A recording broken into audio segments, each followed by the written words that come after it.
Hey, what's up, everybody? This is my AD carry tier list. Mostly, this is kind of like a rough draft of what runs through my head when I'm going to pick a hunter, whether it be ranked or competitive player, whatever. I think you could use this basically for the guideline of ranked, but you could also use it in competitive play as well if you're a lower tier team. Whatever the case may be, this is just how I feel based on the strengths and weaknesses of each AD carry and when you can pick each AD carry, why, and what their uses are. And I already did a quick rough draft of what I prefer. In fact, I actually didn't add in Mercury. I think I'll put Mercury down here next to Loki. Kind of like this. These tier lists don't mean what the legend means. S tier. So I'll explain what S tier is for me. S tier is pretty much like the undisputed best picks in most scenarios. Not really a downside to picking these characters.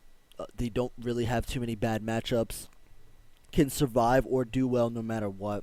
So let's go over the first spot. Shibalanke, I think, is undisputed the best hunter right now in the current meta.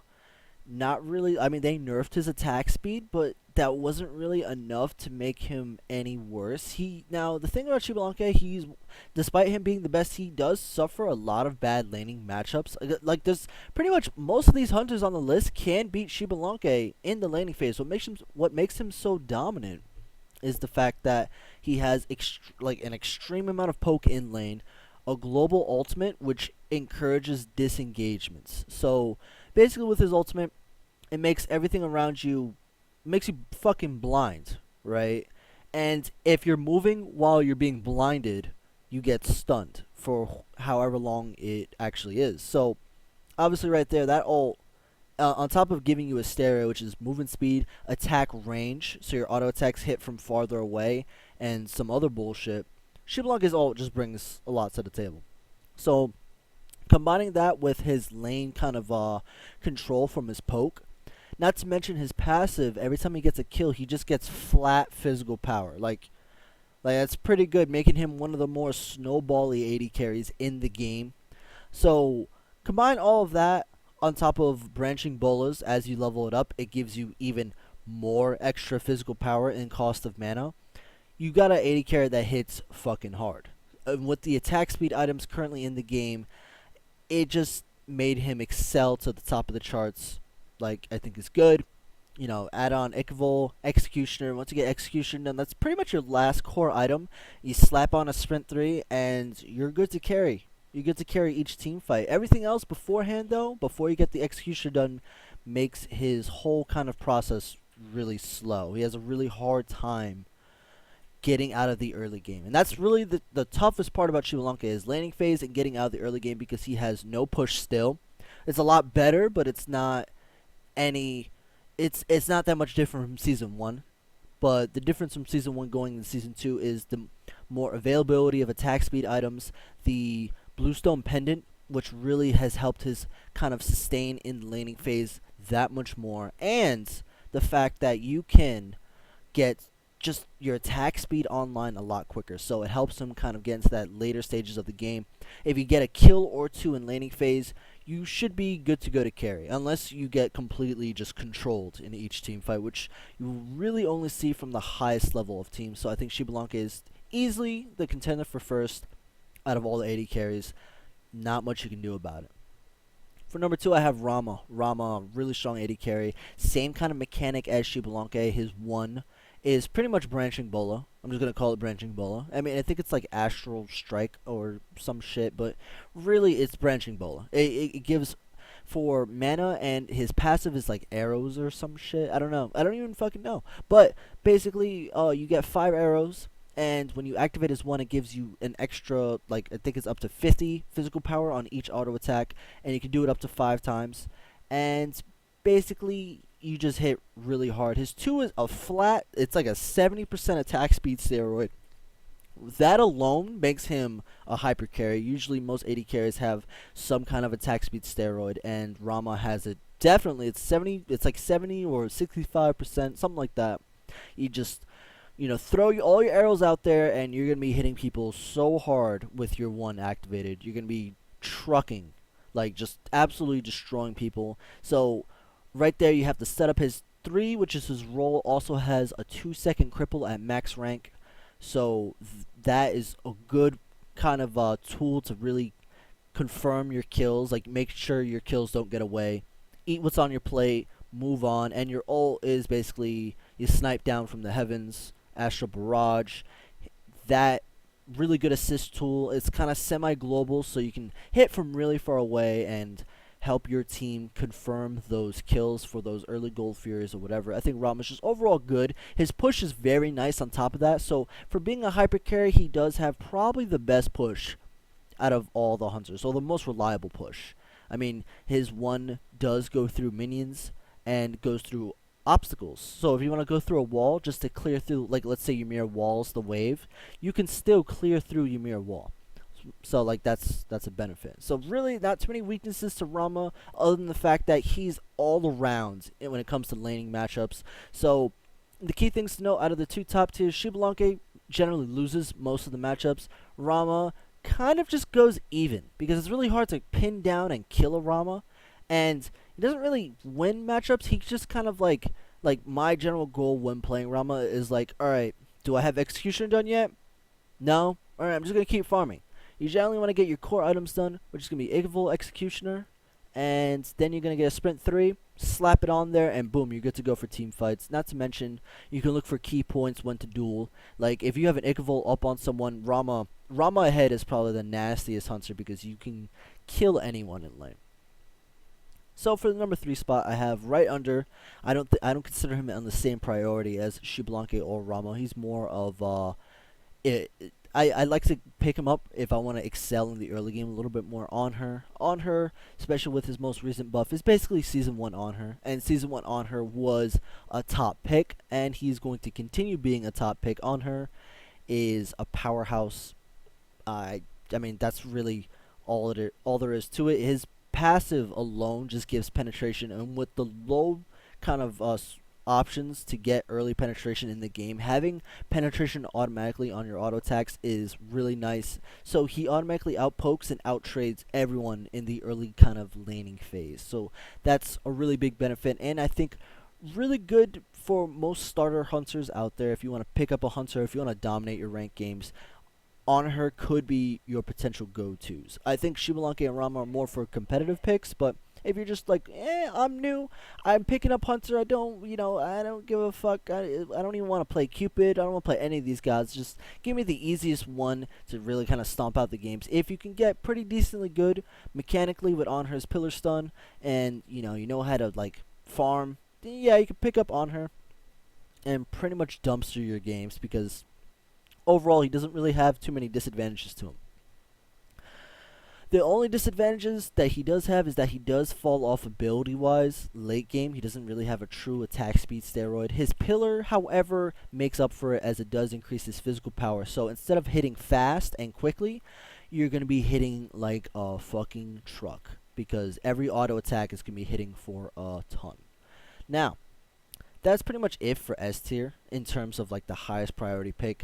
Now we're going to go to S minus. These guys aren't on the same level as S tier. These guys are just a little bit under because they're lacking in certain areas and they're not up to the same value, at least in my personal opinion. So automatically off the bat you'll see Freya, and I don't know if this is more of a comfort pick or maybe it is true, but I think Freya is stronger than ever in Season 2, especially with the kind of fact that a lot of hunters have a hard time and are struggling right now. I think that Freya is even better because Freya, the biggest thing was like, yeah, like Freya has bad matchups, but with the right support, Freya is just as good as a hyper carry as she was Season 1. She dumpsters a lot of the S tier gods, especially in 1v1, and really it's like just to learn the matchup to how to beat Freya is hard enough. So having that advantage, like just being able to have Freya in your arsenal and knowing how to carry with her, I think is such a strong benefit. And a lot of Hunter players could learn how to play Freya and just really carry. Like, Freya is like the ultimate carry. Like, you can guarantee carry your games with a good Freya Hunter if you can survive the early game. That is the downside to Freya, is that she has a stellar mid to late game. You can guarantee if you get a couple kills, you can carry out a game. But the problem with Freya being a magical hunter is, one, she has no tower push. It's really hard to group up and push towers against, especially an anti-siege team. So you gotta watch out for those, like a Koken, to kind of keep you out of the tower walls. But yeah, like Freya, besides that, has abysmal early game. Like absolute like her 1 to 5 is arguably the worst out of everyone on this kind of tier list. So that is probably the worst thing about it. But once you get Haste and Fatalis done past level 5, you're good to go. Like, there's not really much that can stop you. Once you get that one item done, that's it. You are free to carry the game, and that's really the race. Is like, can you live early game? Yes. Can you live 1 to 5? Yes. Haste and Fatalis done? There you go. Good to carry. So, Freya, I consider very strong in the S minus tier if you can pull her off. However, this is just a personal opinion. Next up is Ullr. I think Ullr is still really strong, excels really well in lane, has very good matchups, does have very few counter matchups, but he's more of like the controlling lane expert, especially with no blue buff there. It's really hard to kind of spam all of your abilities, even with Blue Stone Pendant. It's not really reliable to kind of throw your axe out every chance you get, but you look to more auto attack and whittle down the enemy AD carry. And I think once more and more people get more experience with Ullr, you'll be able to truly appreciate how you play Ullr. However, he is by no means like a hyper carry. He's just a very strong ability-based hunter that scales really well into the mid to late game. All of his ability, I think he has the highest scaling out of all the hunters. Maybe Cupid passes him, but I have to look that up. But for now, all I know is Ullr hits extremely hard, has a lot of utility and setup, and is very safe. He's the safest hunter you can pick. If, for example, if you know that you're against a cheese lane early, Ullr is the safest against any kind of cheese because his 3, Rain of Arrows, or whatever the fuck it's called, is not only the farthest ability out of all the hunters, but guaranteed if you just, 3 the wave from max distance, guaranteed to help you not get zoned out. And you can safely farm under tower with Ullr, and that's like one of his strong suits, is now being able to safely farm and be able to switch that up and be able to go like really aggressive. Now then, right behind Ullr, I have Cupid. I think Cupid is still really strong with the proper setup and maybe jungler help. You can set up Cupid to kind of dumpster lanes. He is probably the best dumpster lane hunter there is, and what I mean by dumpster, I mean kill over and over again. He is probably the second best snowballing hunter, right after Shibalanke, in the fact that if you get ahead as Cupid, it's really hard with how much range and how much area control Cupid has with his early game dominance. It's really hard to come back unless you scale late. Like I'm talking 30 minutes in when you have full build with Shibalanke. That's pretty much the only way you could come back from Cupid. But the downside to Cupid is he's a support hunter past the 15-minute mark. His abilities don't really hit that hard late game, especially once the tanks start getting their protection items, and he doesn't really hit that hard. He doesn't have an attack speed steroid. It's really hard. I mean, he does on his flutter, which is his dash, but it's very unreliable to dash in always because you could always just get the attack turned on you because, you wasted your escape trying to get the attack speed, and that's not fucking good. So I think Cupid's very strong, but once again, I think it's kind of like if you think you can punish the lane and you have a really good support in your ranked game, then yeah, you can Cupid, but you also have to know the matchups too. And on top of that, you have to be able to control that lead and carry that lead on to the mid to late game so you can carry it out and win the game. So if you could do A, B, and C, then go for it. Cupid is the hunter for you. An A plus tier right above Amuzi Cabin Neath, I'm going to put Artemis. The reason I don't have Artemis on S minus is because she has way too many bad things that could happen to her. Not so much laning phase matchups. Like, she potentially, like, in my opinion, Artemis dumpsters Cupid in lane, Artemis dumpsters Freya, Artemis dumpsters Ullr. But, however, compared to the S tier, Anhur destroys Artemis, one of the classic counter matchups. Artemis just has a really hard time with on her space control and laning phase. Not to mention she has horrible, like not horrible, but it's like pretty bad clear. And Shibalanke and Rama could potentially outscale and set up kills on her as well because they both have mobility as well as they scale just as hard as she does. But despite that, I think Artemis is one of the better late game team fighting hunters in the game with her boar Tusky, able to set up stuns across the team fight. She has excellent goal fury control, and her trap Uh, Generally it applies cripple if you get caught in the trap, and if you can trap people in clutch moments, you can set up some crazy kills to really snowball yourself out of control. So I think Artemis is definitely really good and a really good pick, but you got to find the right situation. For example, if you see the team has picked Athena, Anhur, and Thor, Artemis isn't your go-to pick there. You pretty much want to save Artemis for a last pick situation. That way you do not get counterpicked with a nasty Odin, because as you may know, Odin can cage, and then Artemis can't get out, and then Odin will just be like, just, shit on her. So it's not fun. And there's tons of crazy matchups you probably didn't know about that just makes Artemis, in the laning phase at least a living hell. Like one you support, but who knows? I don't know if people still remember those kind of counter matchups, but yeah, just because of all the stuff that could happen, it's really hard to pick art right now. Amuzin Cobb, I put in A tier right next to Neith. Amuzin Cobb, I think, is still strong. He is a hyper carry. He does excel in the laning phase in terms of pushing and lane control. He has arguably one of the best pushing AD carries in the game right next to Neith. But the problem with Amuzin Cobb is that he's squishy. Arguably the squishiest hunter in the game. He has very low base stats. He has no escapes despite his besides his mobility. His hives when leveled up give him increased movement speed, but besides that he has no way to actually get out of a controlled gank or a controlled setup kill. So unless he has beads up, he's guaranteed to die every single time.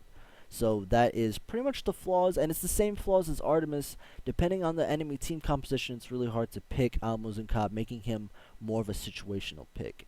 Neith, however, has a completely different. Neith is completely safe. Neith has crazy sustaining in lane, wins a lot of lane matchups, and has a global ultimate to help her team from afar. So you can just sit in lane all day and do jack shit and get all the assists and all the kills. Why is Neith rated so lowly? Why is Neith not S tier then, you might be asking? Well, it's because she fucking sucks.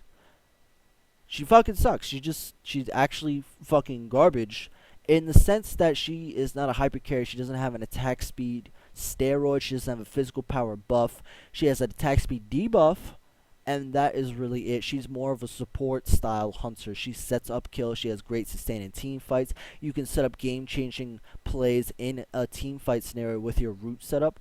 But in terms of hyper carrying or scaling as well as the other hunters, she just doesn't quite do it. She doesn't have an explosive ult like Anhur or Rama or crazy setup like Shiba Lanke. She just has setups for other people to get the kill, if that makes any sense. On top of not having any attack speed steroid at all on her kit, she just becomes the support hunter. She sets up kills really well. She has great kind of team fighting, but the other hunters out carry her in every single way. So she's a situational pick, I think, at best. If you have the right team composition, if you're setting up your other teammates to carry. For example, if you have, I think Barracuda would say this best, if you have like Zeus middle and like let's say Kali jungle, those are two big carries. Those are, if Kali gets fed, she's going to carry the game. If Zeus gets fed, she's going to carry the game. Well, that's probably a good time to pick Neith because you will guarantee get Gold Fury control for the first 15 minutes of the game because you get to outpush, and you set up your teammates for mid harpies or maybe soul lane by ulting over and over again off cooldown to set up kills. So that's one of the benefits of Neith. In A-, you'll have pretty much, these guys are not quite as strong as the rest. They probably would need a buff to be used a little bit more competitive, but you can still pick them in ranked and probably do pretty well depending on how well you can play these guys. Apollo. Obviously, Apollo was S+ tier for all of Season 1, and to see him this low is, honestly, I fucking love it. I'm very happy, but the problems with Apollo is that he has a horrible laning phase. He doesn't really win any matchups, and even in Season 1, he didn't really win too many matchups, but he could get away with it because he had crazy push, but they nerfed his push, they nerfed his mana cost, and they nerfed his ultimate to the point where it's really hard to pick Apollo and still do well. And really, you don't get a good chance to use his global pressure. And with the emphasis being on early game in Season 2, it's just hard to pick Apollo right now, which is why it's going to be an A-.